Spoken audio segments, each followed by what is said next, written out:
Challenge করলাম যে তাই এই যে 6 ইঞ্চি নাই 5 ইঞ্চি, তো 5 ইঞ্চি সোয়া 5 ইঞ্চি। আচ্ছা একটা বিষয় এখানে বলি যে স্টিয়ারে কিছু ভুল থাকে। এখন যেই ভুলটা থেকে যায় এটা হলো ওয়েট স্ল্যাবের থিকনেসে। আমার ওয়েট স্ল্যাবের থিকনেস এইটার কন্ডিশনে হইলো 6 ইঞ্চি। তো এখন এখন আমি সাইডে এসে জিজ্ঞাসা করলাম যে ওই যে মাথাটা, এটার যে মাথাটা কয় ইঞ্চি বাড়তি দিত, বললো যে 10 ইঞ্চি। আমি তাইলে বললাম যে চ্যালেঞ্জ করলাম যে তাইলে আমি 6 ইঞ্চি থিকনেস পাবো না 100%।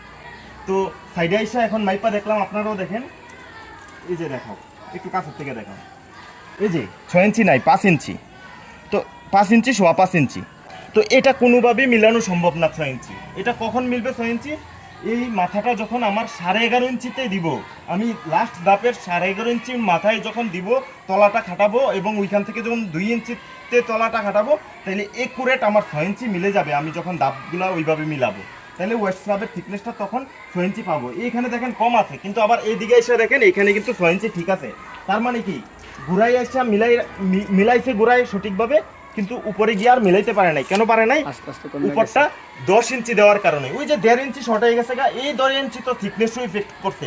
1.5 ইঞ্চি আমার আগাই আসা মানে কি, আমার 1.5 ইঞ্চি দূরে থাকলে, সাপোজ দূরে থাকলে থিকনেসটা এভাবে গেল, তো আগাই আসাতে তো থিকনেসটা কমে গেছে। এই হলো কাহিনী।